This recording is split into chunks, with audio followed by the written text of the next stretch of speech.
warahmatullahi wabarakatuh. Kami dari mahasiswa IAIN Pontianak, Fakultas Tarbiyah dan Ilmu Keguruan, Prodi Pendidikan Agama Islam, kelas G, semester 2, ingin mempresentasikan hasil makalah kami, yaitu makalah kelompok 8. Anggotanya terdiri dari Nirdaul Rizkiana, saya sendiri, kemudian ada Nurdin Amin, kemudian ada Deti Ayuni, dan kemudian ada Juliana. Dani memenuhi tugas mata kuliah Sejarah Peradaban Islam dengan dosen pengampu, yaitu Ibu Siti Fatimatul Zahra. Kami akan mempresentasikan hasil makalah kami yang berjudul Sejarah Peradaban Islam pada Masa Bani Umayyah. Assalamualaikum warahmatullahi wabarakatuh. Perkenalkan, nama saya Deti Ayuni, pemateri ke-1 dari kelompok 8.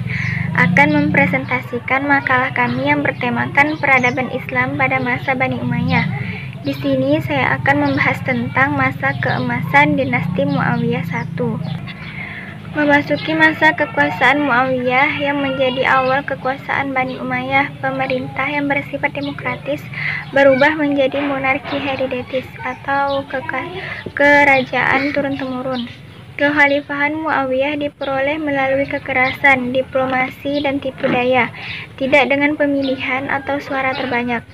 Suksesi kepemimpinan secara turun-temurun dimulai ketika Muawiyah mewajibkan seluruh rakyatnya untuk menyatakan setia terhadap anaknya, Yazid. Muawiyah bermaksud mencontoh monarki di Persia dan Bizantium. Dia memang tetap menggunakan istilah khalifah, namun dia memberikan interpretasi baru dari kata-kata itu untuk mengagungkan jabatannya tersebut. Dia menyebutnya Khalifah Allah dalam pengertian penguasa yang diangkat oleh Allah. Kemudian Muawiyah menjabat sebagai gubernur Damaskus pada masa kekhalifahan Umar bin Al-Khattab. Ia tetap menjadi gubernur Damaskus pada masa Utsman menjadi khalifah. Kemudian ia berselisih dengan Ali dan tidak mau membayar Ali sebagai khalifah karena menuntut hukuman terhadap para pembunuh Utsman. Perselisihan tersebut terus memanas hingga Hasan bin Ali menyerahkan kekhalifahan kepada Muawiyah pada tahun 41 Hijriah, sehingga kaum muslimin kembali bersatu dalam satu pemerintahan. Muawiyah memindahkan ibu kota kekuasaan Islam dari Kufah ke Damaskus. Ia menjabat sebagai khalifah dengan segudang pengalaman yang panjang dalam mengelola masyarakat. Masyarakat merasa kehidupan yang aman dan tenang pada masa Muawiyah. Kekuatan militer kaum muslimin meningkat dan penaklukan semakin meluas. Dalam kebijakan politik dalam negeri, Muawiyah menerapkan 3 prinsip. Yang pertama, pasca pelantikan sebagai khalifah, Muawiyah meminta agar penduduk Hijaz memaklumi bila langkah-langkah kebijakannya tidak sama seperti para Khulafa Rasyidin sebelumnya. Kemudian yang kedua, Muawiyah yang melandasi politik dalam negerinya adalah memperkokoh keamanan di seantero dunia Islam. Kemudian yang ketiga, mendasari kebijakan politik Muawiyah serta menjamin kekokohan pilar-pilar negaranya adalah mengawasi langsung segala urusan negaranya dan mengetahui semua persoalan baik yang besar maupun yang kecil. Berkat strategi politik Muawiyah yang jelas dan bertumpu pada prinsip-prinsip yang baku tersebut, stabilitas kondisi negara Islam sangat terjaga. Di sini saya akan menjelaskan runtuhnya dinasti Muawiyah I. Ada beberapa faktor yang menyebabkan kehancuran dinasti Umayyah, di antara gerakan-gerakan perlawanan. Yang pertama adalah gerakan Syiah. Gerakan Syiah ini merupakan gerakan yang paling kuat dan berani serta solidaritas kaumnya sangat tinggi sehingga dapat menjatuhkan kekuasaan Bani Umayyah. Pemberontakan kaum itu didasarkan pada kebencian mereka terhadap Bani Umayyah dan rasa cinta terhadap keluarga Ali bin Abi Thalib. Yang kedua adalah gerakan perlawanan Abdullah bin Jubair. Abdullah bin Jubair ini adalah seseorang yang berambisi menjadi pemimpin. Perlawanannya pertama kali saat Perang Jamal berlangsung. Ia memiliki tipu daya. Ia juga tidak mempunyai falsafah. sehingga revolusinya tidak berdasarkan pada prinsip-prinsip yang benar. Yang ketiga adalah gerakan Khawarij. Gerakan ini merupakan kumpulan orang yang keluar dari barisan Ali bin Abi Thalib atau tidak mendukungnya. Meskipun tidak suka terhadapnya, namun kaum ini lebih tidak suka terhadap Bani Umayyah. Yang keempat adalah gerakan Mu'tazilah. Gerakan ini bersifat keagamaan, tidak mengumpulkan pasukan dan tidak pernah menghunuskan pedang. Gerakan itu sangat berkaitan dengan mazhab Khawarij. Dalam gerakan ini muncul lagi pendapat golongan seperti Murji'ah, Jabariyah, dan Mu'tazilah itu sendiri. Karena konflik internal dalam negeri yang tidak bisa diselesaikan, akhirnya dinasti ini tumbang pada tahun 750 Masehi. Ada beberapa faktor yang menyebabkan Bani Umayyah melemah dan membawanya kepada kehancuran. Yang pertama adalah latar belakang Bani Umayyah tidak lepas dari konflik politik pada masa Ali bin Abi Thalib dan banyak perlawanan dari golongan oposisi. Yang kedua adalah sistem pergantian khalifah melalui garis keturunan adalah sesuatu yang baru bagi tradisi Arab yang lebih menekankan aspek senioritas. Pengaturannya tidak jelas. Ketidakjelasan sistem pergantian khalifah ini menyebabkan terjadinya persaingan yang tidak sehat di kalangan anggota keluarga istana. Yang ketiga adalah terjadi pertentangan antar etnis, antar suku, dan status golongan mawali. Yang keempat adalah pertentangan etnis antara suku Arab Utara dan Arab Selatan yang sudah ada sejak zaman sebelum Islam yang semakin meruncing. Perselisihan ini mengakibatkan para penguasa Bani Umayyah mendapatkan kesulitan dalam menggalang persatuan dan kesatuan. Yang kelima adalah lemahnya pemerintahan Bani Umayyah juga disebabkan oleh sikap hidup mewah di lingkungan istana, sehingga anak-anak khalifah tidak sanggup memikul beban berat kenegaraan tak kala mereka mewarisi kekuasaan. Selain itu, golongan yang fokus di bidang agama merasa kecewa karena perhatian penguasa terhadap perkembangan agama sangat kurang. Yang keenam adalah penyebab langsung tergulingnya kekuasaan dinasti Umayyah adalah munculnya kekuatan baru yang dipelopori oleh keturunan Al-Abbas bin Abdul Muthalib. Gerakan ini mendapat dukungan penuh dari Bani Hashim dan golongan Syiah, serta kaum Mawali yang merasa dikelas duakan oleh pemerintahan Bani Umayyah. Itulah beberapa faktor penyebab runtuhnya kejayaan dinasti Umayyah. Saya Nilda Rizkiana akan melanjutkan hasil presentasi dari teman saya, yaitu tentang berdirinya Daulah Umayyah yang kedua. Berdirinya Daulah Umayyah yang kedua terdapat dari 3 bagian, yaitu yang pertama saya akan menjelaskan tentang Islam masuk di Andalusia. Andalusia yang semula bernama Vandel pada abad kedua sampai ke-5 Masehi merupakan wilayah kekuasaan Romawi yang ditaklukkan oleh bangsa Vandel pada abad ke-5. Setelah itu datanglah bangsa Gothia ke Andalusia memerangi bangsa Vandel dan menguasai bangsa Andalusia. Setelah Witiza, Raja Gothia meninggal dan digantikan oleh Roderick. Kenaikan Roderick ini tidak disukai oleh putra Witiza. Untuk merebut kekuasaan, mereka bekerja sama dengan Graf Julian yang meminta bantuan pada Musa bin Musair, yaitu gubernur Afrika. Setelah jatuhnya wilayah Andalusia ke tangan pemerintahan Daulah Umayyah, diperkirakan terdapat 6 orang gubernur yang mewakili pemerintahan Umayyah di Damaskus. Mereka adalah: yang pertama ada Abdul Aziz bin Musai, yang kedua ada Ayub bin Habib, yang ketiga ada Al-Harun bin Abdul Arrahman Safiki, yang keempat ada Saman bin Malik Al-Caulani, yang kelima ada Abbasah, yang keenam ada Abdul Rahman Al-Ghafiqi. Pada bagian kedua, yaitu pendiri Daulah Umayyah II. Ketika Daulah Abbasiyah berkuasa, banyak pemuka yang mendukung pemerintahan Daulah Umayyah dan Bani Umayyah dikejar-kejar serta ditangkap. Salah seorang yang selamat yaitu Abdurrahman. Melalui Afrika Utara, ia berhasil memasuki wilayah Andalusia.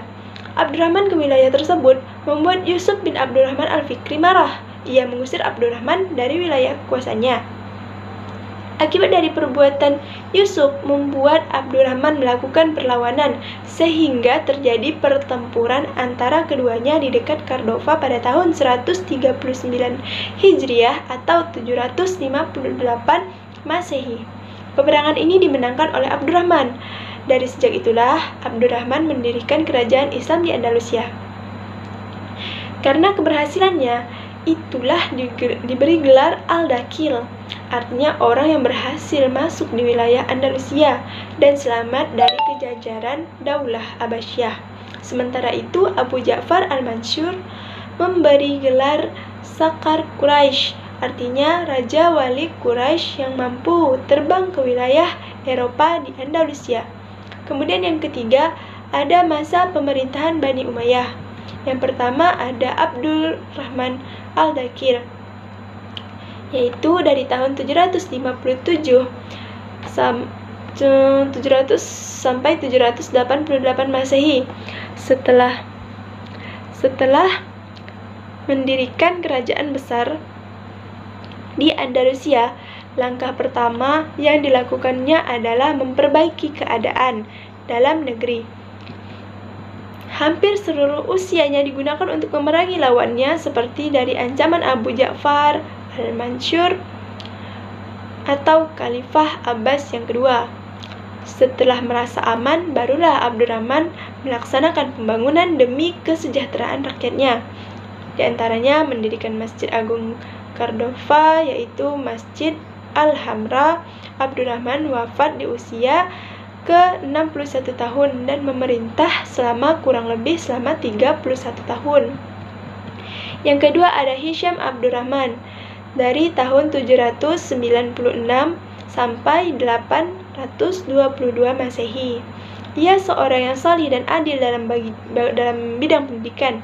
Ia sangat mengutamakan ilmu, sehingga lahirlah jabatan hakim atau kadli, dan bidang pembangunan ia menyelesaikan Masjid Raya Cordova. Yang ketiga ada Hakam I bin Hisham.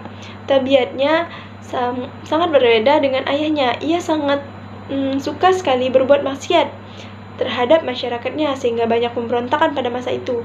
Yang keempat ada Abdurrahman yang kedua atau Al-Awsat dari tahun 822 sampai 852 Masehi.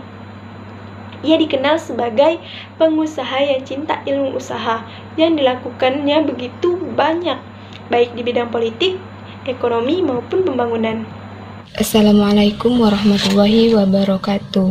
Baik, di sini saya akan melanjutkan penjelasan dari saudari Nilda. Setelah berdiri, Daulah Umayyah II di sini juga mengalami masa kejayaan dan juga keruntuhan. Adapun masa kejayaan Daulah Umayyah II di sini ada 3 perkembangan. Yang pertama yaitu perkembangan kota dan seni bangun. Ketika Al-Dakhil berkuasa, Cordova menjadi ibu kota negara. Ia membangun kembali kota ini dan memperindahnya, serta membangun benteng di sekeliling kota dan istananya. Sepeninggalan Al-Dakhil, Cordova terus berkembang dan menjadi salah satu kota terkemuka di dunia.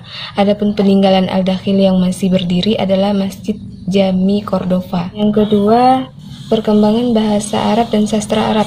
Bahasa Arab masuk ke Andalusia bersamaan dengan masuknya Islam ke daratan itu.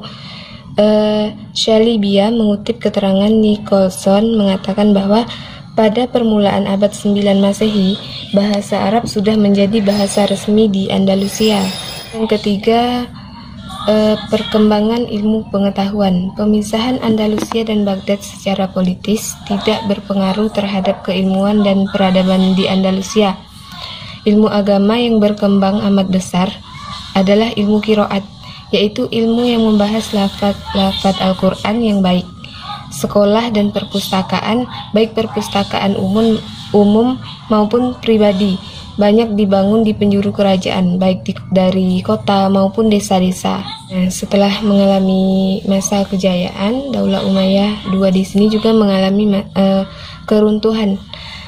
Adapun beberapa faktor yang menyebabkan lemahnya dinasti Bani Umayyah yang kemudian membawanya kepada kehancuran adalah sistem pergantian khalifah melalui garis dan keturunan adalah sesuatu yang baru bagi tradisi Arab, yang lebih jelas menekankan aspek senioritas. Oleh karena itu pengaturannya tidak jelas. Ketidakjelasan sistem pergantian khalifah itu telah menyebabkan terjadinya persaingan tidak sehat di kalangan anggota keluarga istana.